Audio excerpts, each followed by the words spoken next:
시간 동안 우리가 이제 교회에 관해서 이제 살펴봤는데요.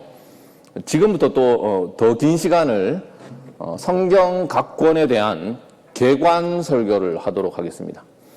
성경 각 권에 대한 개관 설교라 그러면 성경이 하나님의 말씀으로서 한 권이라고 할 수 있죠. 사실 성경책은 우리가 오늘 읽은 말씀처럼 모든 성경은 하나님의 감동으로 되어 있는데 그 성경은 여러 권의 책들로 되어 있습니다. 몇 권으로 되어 있습니까? 성경이 66권으로 되어 있죠. 66권으로 되어 있는데 그 각 권에 대한 개관 설교라고 하면 각 권을 가능하면 한 주에 한 권씩, 길면 두 주에 한 권 이렇게 해서 한 주에 한 권씩 각 권을 전체적으로 요약하고 그리고 그 핵심 메시지를 나누면서 하나님에 대한 지식 그리고 우리에 대한 하나님의 그 복된 약속과 은혜 같은 것들을 이제 나누려고 그런 식의 이제 설교를 하려고 저랑 이제 박진기 목사님이 이렇게 돌아가면서 그렇게 말씀을 나누는 시간을 가지려고 합니다. 계획은 그렇습니다. 성경을 현미경으로 보는 것처럼 상세하게 볼 수도 있습니다. 각 구절을 보거나 아니면 단락을 정해서 저희 담임 목사님께서 요한 1서를 아주 이제 천천히 이제 긴 호흡을 갖고 이렇게 설교를 하고 계신데 그렇게 볼 수도 있고 아니면 성경이 굉장히 한 권만 해도 창세기만 해도 출애굽기만 해도 굉장히 길임에도 불구하고 그 한 권을 한 시간에 3, 40분에 요약해서 제시하는 그런 설교를 이제 하려고 하는데 그렇게 하는 이유는 성경은 사실은 한 단어 한 단어가 정말 중요하고 하나님 말씀으로서 그 한 단어 한 단어가 중요하고 한 구절 한 구절 한 단락 한 단락이 아주 귀한 하나님의 뜻과 마음이 전달되어 있지 않습니까? 그렇게 성경을 다룰 수도 있지만 성경 전체를 망원경으로 보듯이 아니면 우리가 비행기를 타고 높은 고도에 올라가서 해안선을 보고 도시를 보고 전체를 조망하는 것처럼 그래서 각 권의 특징이 뭔지 물론 이제 상세한 내용을 다룰 수는 없지만 그렇게 각 권의 괴관 설교를 하려고 생각 중에 있습니다. 다음 주에는 이제 다음 주부터 창세기를 나누기로 하고 오늘은 성경 전체에 관해서 우리가 어떤 데 초점을 맞출 것인지에 관해서 간략하게 그렇게 이제 소개하면 좋겠습니다. 사실 구약 성경을 생각하면 이제 성경을 각 권을 살피니까 당연히 이제 창세기부터 시작해서 일단 구약을 하고 이제 기회가 되면 또 이제 신약도 이렇게 각 권을 다룰 수 있도록 그렇게 이제 하겠지만 우리가 구약 성경 그러면 흥미진진한 이야기가 많이 우리가 금방 생각이 날 것이고 여러 가지 사건들 흥미진진한 굉장히 유명한 인물들 영웅들 그 놀라운 사건들을 통해서 하나님의 여러 가지 그 사랑과 은혜와 약속들을 제시받고 있는데요. 그런데 이제 구약을 보면 사실은 구약 성경을 통독해서 꾸준히 읽기는 또 굉장히 또 힘들지 않습니까? 보면 구약 성경에는 우리가 기억하기도 힘든 아니 심지어 발음하기도 힘든 그런 많은 사람들이 나오고 그리고 사실 우리는 이제 흥미진진한 이야기, 그 스토리에 관심이 있고 아주 중요하지만 그 이외에도 우리가 모르는 여러 가지 많은 내용들 그리고 복잡한 제도들, 의식들, 그 수많은 사람들 그런 많은 내용들이 나옵니다. 그래서 구약 성경을 읽기보다는 사람마다 물론 이제 스타일이 다르겠지만 신약 성경을 가까이 하고 그렇게 하시는 분도 계신데 우리가 분명히 지적해야 할 것은 구약 성경은 하나님의 말씀입니다. 하나님이 계시고 신약 여러 곳에서 성경 또는 하나님 말씀이라고 한 곳에는 반드시 구약 성경도 포함되어 있습니다. 하나님 구약뿐만 아니라 신약 그 모든 것이 하나님의 말씀입니다. 오늘 우리가 본문으로 우리가 읽은 말씀에 보면 바울이 디모데에게 모든 성경이 하나님의 감동으로 되어 있다고 분명히 말씀하고 있습니다. 그 모든 성경에는 당연히 구약 성경이 포함되어 있고 바로 이 구약 성경이 15절에 있는 것처럼 오늘 디모데후서 3장 15절에 있는 것처럼 구원에 이르는 지혜가 있게 합니다. 구약 성경도 그 안에 복음이 있고 하나님께서 죄인을 어떻게 구원하시고 인도하시고 복을 주시는지에 관한 그런 말씀이 기록되어 있습니다. 그래서 구원에 이르는 지혜가 있게 할 뿐만 아니라 오늘 말씀에 있는 것처럼 우리가 참으로 하나님의 사람으로 교훈을 받고 그리고 반드시 하나님의 뜻에 따라 책망을 받고 그렇게 우리가 온전한 사람으로 17절에 있는 것처럼 온전한 사람으로 자라는 데 있어서 구약 성경은 유익합니다. 구약 성경 유익합니다. 그리고 우리가 선행을 행하는 데 있어서도 우리가 하나님의 자녀로서 하나님의 자녀답게 살고 바르게 살고 이 땅에서 당연히 하나님께서 우리를 구원하신 것, 디도서 말씀도 그렇게 분명히 얘기하고 있는데요. 우리가 그리스도의 피로 구속받은 것은 선한 일을 하는 친백성이 되기 위한 것 아닙니까? 그렇게 하기 위해서 우리를 부르셨잖아요. 그것을 위해서는 우리는 반드시 구약성경을 잘 알아야 되고 구약성경에서 일하시는 그 하나님의 방식과 하나님의 백성들을 어떻게 다루신지를 잘 알아야 됩니다. 그래서 구약성경을 덮어두면, 구약성경을 모르면 하나님의 계시, 하나님의 말씀을 포기하는 게 되는 겁니다. 그래서 우리가 당연히 우리의 자녀들, 어린 자녀들이나 우리 주일학교에서는 또 구약성경 쉽게 그렇게 잘 가르쳐야 되고, 뿐만 아니라 저와 여러분들도 구약성경을 잘 읽고 편식하지 않도록 그렇게 늘 해야 할 것입니다. 그래서 구약성경을 덮어두지 말고 우리가 구약성경 안에서 하나님의 그 크신 사랑과 거룩함을 확인하셔야 됩니다. 만약에 구약성경을 덮어두면, 그렇게 하면 우리의 신앙은 우리가 갖고 있는 하나님에 대한 지식이나 이해는 실제 그 살아계신 하나님, 참 하나님보다 덜 거룩하고, 그리고 심지어는 구약에 나타난 그 놀라운 하나님의 사랑과 그 성실함과 신실함을 생생하게 우리가 확인할 수 있는데 그렇지 못한 일이 생기게 되는 겁니다. 실제로 교회사에 보면 구약 성경을 무시하거나 경시하거나 아니면 구약의 하나님이 신약의 사랑의 하나님과 다르다 이렇게 주장하는 아주 잘못된 아주 심각한 그런 오해들이 많이 있었습니다. 그래서 구약 성경을 우리가 경시하다가 하나님보다 더 작은 하나님, 실제 하나님보다 우리의 그 크신 사랑에 있어서나 거룩에 있어서나 그 선하심에 있어서 참으로 크신 하나님을 경험하지 못하게 될 수도 있고, 아니면 정말 구약 성경을 반대하다가 심지어 이단에 빠지거나 그런 경우도 많이 있었습니다. 예를 들어 그 2세기 말에 그 성경이 완성되고 나서 2세기 말 얼마 되지 않아서 마르시온 또는 마르키온이라는 이단이 있었습니다.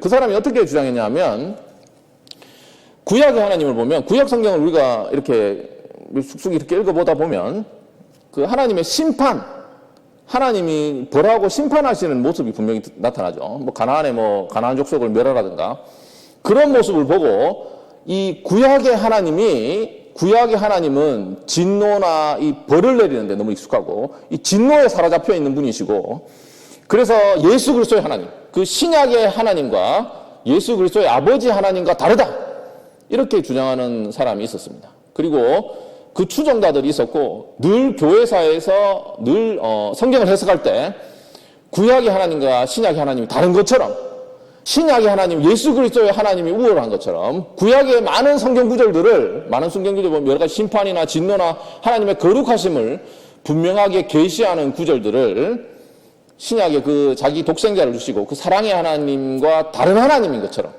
뭔가 하나님이 달라지신 것처럼 그렇게 해석하고 잘못 해석하는 그런 경향이 있었습니다. 그렇게 되면 안 됩니다. 이건 아주 성경을 해석하는 아주 기본적인 방법인데, 여러분들이 성경을 볼 때, 특히 이제 구약을 볼 때, 구약을 보면서 만약에 하나님이 너무 좀 엄격하시다 이런 느낌이 들 때가 있을 수 있잖아요. 아니면 너무 무섭다 이런 어떤 말씀을 접할 때조차도 우리는 늘 신약으로 돌아가서 우리에게 독생자를 주신 분이심을 기억하셔야 되고, 만약에 신약에서 우리가 신약의 말씀을 읽으면 우리가 너무 하나님이 그 복음서에 나타난 그 예수님이 바로 성육신 하신 하나님 아니십니까? 예수님의 모습을 보고 죄인을 늘 품어주시고 안아주시는 그 주님을 볼 때 혹 자칫해서 하나님은 늘 죄인을 그냥 품어주시고 책망하지 않고 바른 것을 지적해 주지 않는 그런 분이 아니라 동일하게 그 하나님이 동일한 그 하나님이다 라는 것을 기억하시면서 성경을 늘 구약과 신약을 충돌시키지 않고 함께 읽을 수 있도록 그렇게 하려면 당연히 이제 신약과 신구약을 늘 통독하는 습관을 잘 기르시면 좋겠습니다. 그래서 우리가 성경의 중심은 성경의 모든 약속은 예수 그리스도로 풀리는 거 아닙니까? 신약 성경은 예수 그리스도로 말미암아 풀리는데, 그래서 성경의 중심을 예수 그리스도라고 할 수 있을 것 같습니다. 물론 성경은 하나님에 관해서, 하나님과 하나님의 백성의 관계에 관해서 말씀하고 있지만 그 중심에는 모든 하나님의 약속에 예와 아멘이 되시는 예수 그리스도로 풀리는데, 그래서 성경은 이렇게 얘기를 합니다. 고린도후서 1장 20절은 이렇게 말씀합니다. 하나님의 약속은 얼마든지 그리스도 안에서 예스란 말이죠. 예스가 되나니 그런즉 그로 말미암아 우리가 아멘하여 하나님께 영광을 돌리게 되느니라 이렇게 말씀합니다. 그래서 성경의 여러 가지 의문들, 그 문제에 대한 해답은 뭐 그리스도죠. 그걸 우리는 잘 알고 있습니다. 그러면 구약은 어떤 의미에서는 예수 그리스도께서 모든 우리의 삶에 있어서, 우리의 문제에 있어서, 걱정에 있어서, 근심에 있어서, 인류 역사에 있어서, 구원에 있어서 예수만이 유일한 답인 그 이유를 설명해 줍니다. 예수님께서 구원 역사의 열쇠라면 구약 성경의 그 긴 말씀들, 그 방대하고 긴 말씀, 여러 가지 이야기들, 사건들, 제도들, 의식들은 그리스도께서 유일한 열쇠가 되시는, 유일한 만능키가 되시는 그 이유를 제공해주고 참된 자물쇠, 왜 예수님께서 우리의 모든 구원의 유일한 답이 되시는가에 관한 그런 긴 이야기를 가지고 우리 하나님의 백성들을 설득하는 하나님의 사랑과 인내와 오래 참으심의 이야기라고 할 수 있겠습니다.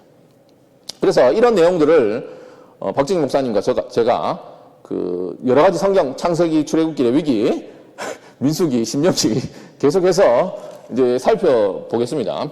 살펴볼 텐데 제가 앞서 소개한 것처럼 다음 주부터 이제 창세기 말씀을 살펴보도록 하고, 오후 시간에 그렇게 살펴보도록 하고, 오늘은 우리가 전체 그 구약 성경 내용을 한번 간략하게 제가 그 전체 스토리를, 우리가 익숙하고 잘 알지만 전체 스토리를 간략하게 제가 요약을 한번 해드리겠습니다.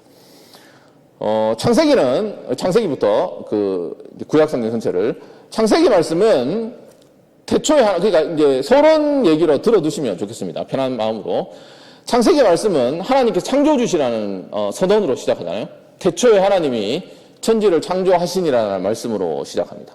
하나님은 창조주시고 이 땅, 온 세상, 하나님 이외의 모든 것을 하나님께서 만드셨습니다. 하나님 이외의 모든 것은 하나님으로부터 말미암았습니다. 그래서 하늘과 땅과 그 안에 있는 모든 것, 그리고 무에서부터 이 모든 것을 만드셨고, 그리고 하나님께서 만드시고 나서 우리가 창세기 그 익숙한 말씀 아는 것처럼 첫째 날, 둘째 날, 셋째 날에 무생물을 만드시고, 그리고 넷째 날, 다섯째 날, 여섯째 날에 그 하나님께서 그 공간이나 하늘이나 땅이나 바다나 그 가운데 우주나 그 가운데 그 공간을 만드시고, 그 가운데 필요한 것들, 하나님의 영광을 드러낼 그런 많은 생물을 만드시죠. 그리고 동물도 만드시고, 그리고 특별히 창조의 멸류관으로서 사람을 만드십니다. 그래서 하나님의 영광을 드러내도록, 하나님의 영광의 거울로서 하나님의 형상대로 그렇게 사람을 만드십니다. 그게 1장, 2장 내용이죠.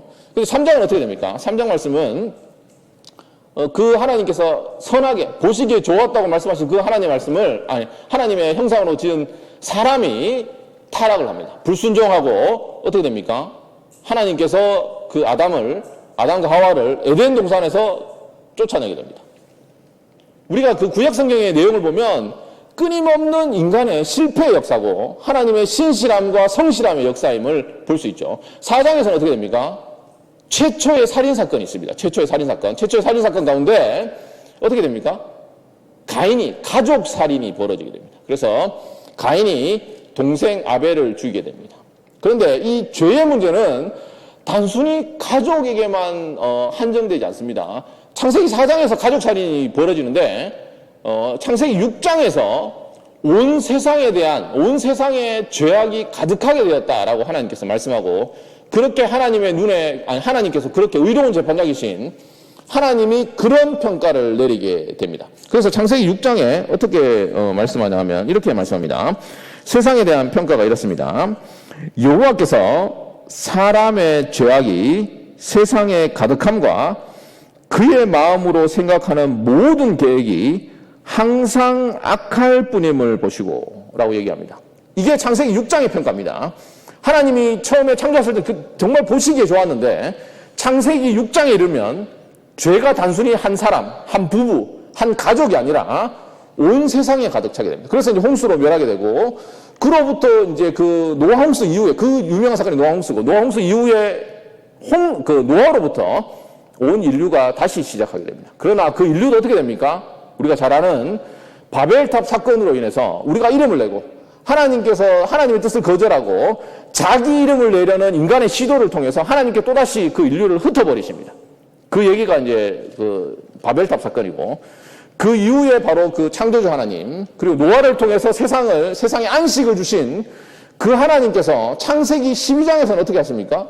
아브라함을 부르십니다. 아브라함을 부르고 아브라함에게 약속에선 모든 민족이 복을 받는 자손을 약속해 주시고 그 자손을 어떻게 합니까? 100세에 주시게 됩니다.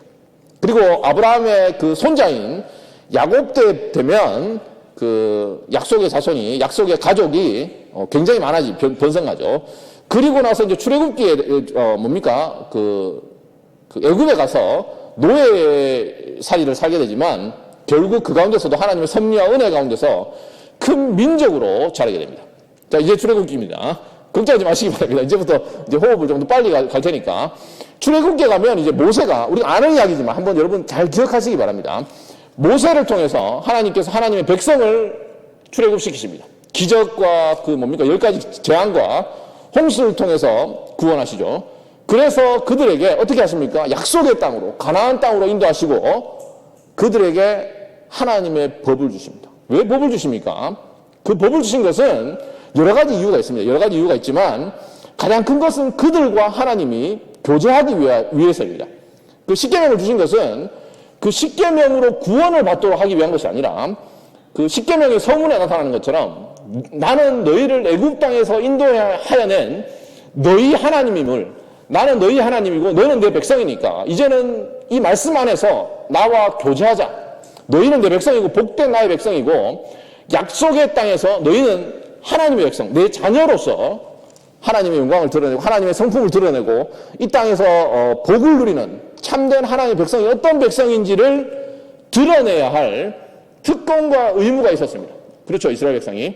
그런데 그 이후에 사사기 어떻게 됩니까? 사사기에 우리의 내용을 살펴보면, 우리가 아는 내용을 돌이켜보면 사사기에서 이스라엘 백성은 하나님의 뜻에 순종하지 않고 정복전쟁을 싸우지도 않고 죄를 제거하지도 않고 하나님의 성품을 드러내지 못하고 하나님을 왕으로 인정하는 삶을 살지 못합니다. 그래서 그 유명한 사사기에 대한 그 사사기 저자의 그 요약적 평가가 있습니다. 아주 중요한 평가인데요. 거기에 이렇게 되어 있습니다. 그 이스라엘 백성의 도덕적 실패와 정치적 혼란에 대해서 이렇게 얘기를 합니다. 그들이 하나님의 뜻이 아니라 자기 뜻대로 살았다는 것을 사사기 17장 6절과 21장 25절에서 이렇게 말씀합니다. 그때에 이스라엘의 왕이 없으므로 사람이 각기 자기의 소견에 옳은 대로 행하였습니다. 이것이 아마 사사기 시대에 대한 가장 확실한 요약이고, 사실은 그 이스라엘 백성의 역사를 보면 실패의 역사 아닙니까? 실패의 역사에 대한 정확한 요약이고, 만약 우리가 그리스도인으로서 이 땅을 살면서도 하나님 백성답게 살지 못한다면 아마 이 말씀의 평가, 이 말씀을 우리가 늘 상기하면서 우리 자신을 돌아보아야 할 것입니다. 세상은 애초에 하나님께서 보시기에 좋은 세상으로 만드셨잖아요. 온전하고 아름답고 선하게 만들거든요. 그런데 어떻게 됐습니까? 그 아담과 하와가 그 선악과 열매를 보고 보기에 맛있게 보이고 보암직도 하고 지혜롭게 할 만큼 탐스럽게도 하다라고 얘기를 하면서 하나님의 뜻이 아니라 자기 보기에 좋은 대로 선택했고 결국 세상에 죄가 들어오고 비참함이 초래됐잖아요. 이스라엘 백성도 마찬가지입니다. 사사시대에 하나님이 왕으로 계셨지만 이스라엘 역사 가운데 늘 하나님은 왕이셨고 온 땅의 주인이셨지만 그들은 하나님의 뜻이 아니라 자기 보기에 좋은 대로 했기 때문에 이제 고통과 어려움과 하나님의 징벌을 그렇게 당하는 그런 어떤 시대의 역사였습니다. 그 이후에는 얼마 지나지 않아서 이스라엘 백성은 하나님께 왕을 구했고 사울이 왕이 됐습니다. 근데 사울이 하나님께 여전히 순종하지 않고 그래서 참된 왕, 하나님의 마음의 중심에 합한 왕, 이제 다윗이 세워졌습니다. 다윗의 시대 때 하나님께서 세우신 왕, 그리고 하나님의 말씀대로 통치되는 나라, 이 땅에서의 하나님 나라가 어떤 곳인지를 잠깐 동안 보여주는 시대가 열렸고, 그리고 우리가 잘 아는 것처럼 다윗의 아들 솔로몬의 때 이스라엘 나라는 최전성기에 이르게 됩니다. 그래서 성전도 짓고 이렇게 했죠. 그런데 어떻게 됩니까? 솔로몬이 이방 여인과 정략 결혼을 하게 되고 우상 숭배에 빠지게 됩니다. 그래서 솔로몬의 아들 르호보암 때에 나라가 둘로 쪼개지게 됩니다. 둘로 쪼개진 나라가 쪼개져서 그 나라들이 뭐 각성하거나, 물론 중간에 어떤 하나님의 은혜로 말미암아 아주 일시적인 변화가 있긴 있었지만, 남유다 왕국에 일시적인 변화가 있긴 있었지만, 결국 북이스라엘은 어떻게 됩니까? 북이스라엘은 아수르에 멸망하고, 얼마 지나지 않아서 남유다는 바벨론에 멸망하게 됩니다. 그럼에도 불구하고 하나님은 여전히 은혜를 베푸시고 자비를 베푸셔서 하나님의 때에 70년이 지나서 하나님의 백성을 다시 약속의 땅으로 부르시고 하나님의 성전 그리고 하나님의 성벽을 재건하게 됩니다. 이것이 간략한 이스라엘 백성의 역사입니다. 이스라엘 백성의 역사 가운데 우리가 보면 이 거룩한 하나님의 거룩하신 하나님이 여전히 신실하게 이스라엘 백성과 씨름하는 모습을 보게 됩니다. 그래서 구약 성경의 전체 내용은 거룩하신 하나님과 선택받았지만 여전히 죄인인 이스라엘 백성 간의 그 관계, 살아있는 관계를 볼 수 있습니다. 또 신약 시대와 마찬가지예요. 신약이 우리 하나님, 물론 이제 시대에 따라서, 왜냐하면 지금 신약 시대는 하나님의 은혜가 더 풍성히 드러난 그리스도께서 이미 오신 시대지만 여전히 구약에서도 우리는 살아계신 하나님과 그 백성과 사이에 그 관계에 관한 기록을 볼 수 있습니다. 그래서 구약 성경은 너무너무 중요합니다.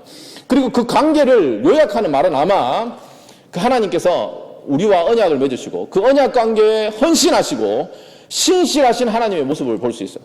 하나님께서 우리를 그 관계를 부르시면서 그 하나님의 약속대로 다 지키시잖아요. 하나님께서 하나님의 구약 성경에 보면 사람은 실수하고 실패하고 약속에 신실하지 않더라도 하나님은 그 약속을 지키시고 결국 하나님의 약속대로 가나안 땅에 들어보내시고 하나님의 나라를 세우시는 그런 모습을 보게 되는데요.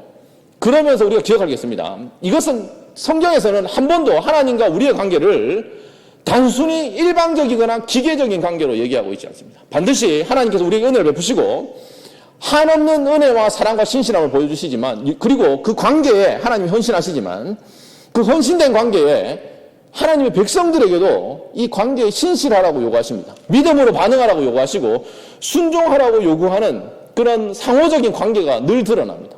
물론 그 가운데서도 우리가 분명히 보게 되는 것은 하나님이 그야말로 신실하시고 오래 참으신다라는 겁니다.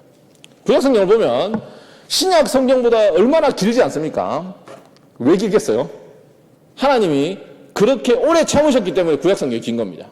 인류의 역사가 이렇게 긴 것은, 인류의 역사가 이토록 오랫동안 지속된 것은, 멸망하지 않고 지속된 것은 하나님께서 신실하게 오래 참으신 것 때문입니다. 그런데 기억할 게 있습니다. 구약 성경 내내 하나님께서 굉장히 오래 참으시잖아요. 굉장히 오래 참으시잖아요. 하나님이 자비로 자기를 반역한 하나님의 백성, 불신실한 하나님의 자녀들을 굉장히 오래 참으시잖아요. 그러나 이런 단지 하나님과 우리의 사이 관계에서 단지 하나님이 우리의 연약함, 우리의 죄악, 우리의 불순종을 단지 참는 것으로는 저와 하나님, 그리고 이스라엘 백성과 하나님과의 관계가 근본적으로 해결되지는 않습니다. 어떻게 해야 되죠? 죄인의 죄 문제가 해결돼야 됩니다. 죄 문제가 해결돼야 되는데 단순히 죄를 하나님께서 참아줄게, 내가 나의 인내를 시험하지 마라, 참아줄게, 견뎌줄게 라는 것이 되는 게 아니라 친히 하나님의 방법으로 이 죄 문제가 해결될 때 비로소 소망이 있는 것 아닙니까? 여러분, 우리의 소망이 어디 있습니까? 하나님의 백성의 소망이 어디 있습니까? 이 세상의 소망이 어디 있습니까? 소망은 우리 안에 있습니까? 우리 손에 있습니까? 그게 아니라는 것을 보여주는 것이 구약 성경입니다. 구약 성경은 우리 인간의 노력의 실패의 역사입니다. 하나님께서 온전하게 창조한 아담이 실패했고, 여러분 노아를 생각해 보시기 바랍니다. 노아가 하나님의 은혜를 받고 그 노아 홍수 이후에 그 포도주를 마시고 실수했지 않습니까?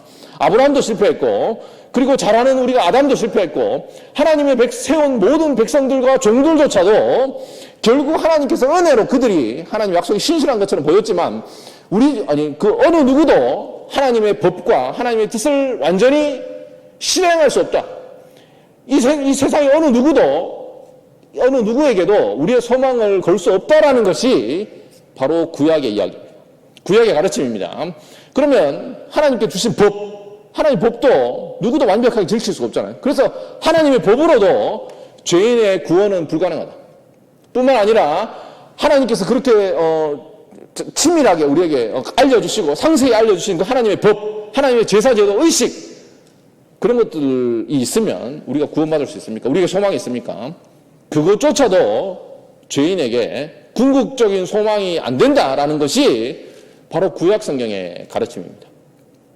그 모든 것이 하나님의 은혜의 선물이고 하나님의 은혜의 선물로서 우리 백성들을 인도하시고 결국 인도하시지만 결국 그것 자체가 우리에게 구원을 줄 수 없다라는 얘기를 구약 성경이 내내 하고 있습니다. 그래서 성경은 이렇게 얘기합니다. 구약의 제사들조차도 소용없고 다른 약속의 메시아를 기다려야 된다는 말씀을 하고 계신데 히브리서가 이렇게 말씀하고 있습니다. 히브리서 10장 1절에서 4절은 이렇게 말씀합니다. 좀 길지만 제가 읽어드리겠습니다. 히브리서 10장 1절에서 4절은 이렇게 말씀합니다. 율법은 장차 올 좋은 일의 그림자일 뿐이요 참 형상이 아니므로 해마다 늘 드리는 같은 제사로는 나오는 자들을 언제나 온전하게 할 수 없느니라. 그렇지 아니하면 섬기는 자들이 단번에 정결하게 되어 다시 죄를 깨닫는 일이 없으리니 어찌 제사 드리는 일을 그치지 아니하였으리요. 그러나 이 제사도에는 해마다 죄를 기억하게 하는 것이 있나니 이는 황소와 염소의 피가 능히 죄를 없이 하지 못함이라. 그러니까 구약의 정교한 제사도 제물도 거룩한 하나님과 우리의 관계를 가로막는 방해하는 죄를 능히 없이 하지 못합니다. 하나님의 인내로 단지 인내만으로 하나님과 우리와의 관계가 회복되는 게 아니라 또 다른 길이 필요한 겁니다. 궁극적으로 우리의 소망이 어디 있느냐? 이어지는 히브리서 10장 5절은 이렇게 말씀합니다. 그러므로 주께서 세상에 임하실 때에 이르시되 하나님이 제사와 예물을 원하지 아니하시고 오직 나를 위하여 한 몸을 예비하셨도다. 이 한 몸이 누굽니까? 이 한 몸은 바로 우리가 잘 아는 그 정답이신 우리의 하나님의 모든 약속의 아멘이시고 예스이신 바로 예수 그리스도이십니다. 하나님의 아들, 하나님의 성육신, 그분이 바로 이 한 몸, 우리의 구원자이십니다. 이분이 바로 창세기 3장부터 약속된 여자의 후손이시고, 그리고 아브라함의 모든 민족의 복이 되실 아브라함의 자손이시고, 그리고 다윗의 후손이시고, 이분을 통해서 참된 우리의 죄 문제 해결되고, 우리의 고통과 슬픔과 이 모든 것들이 이런 모든 슬픔들을 이분이 바로 지시고 담당하시고 우리 대신 죄악을 짊어지시고 고난받으시고 그 모든 것이 사실은 구약 성경에 이미 예언되어 있었습니다. 그래서 이분을 통해서 그리고 그 모든 제도가 가리키는 바로 구원자 한 몸이 바로 이 예수 그리스도, 이분을 통해서 우리가 하나님과의 관계가 회복된다는 그 약속의 말씀이 바로 구약 성경입니다. 물론 이런 약속의 말씀을 하나님께서 펼쳐내시면서 단순히 명제로 그냥 문장으로 말씀하시는 것이 아니라 오랜 시간에 걸쳐서 이 하나님의 백성을 준비하시고 이 메시아가 오시는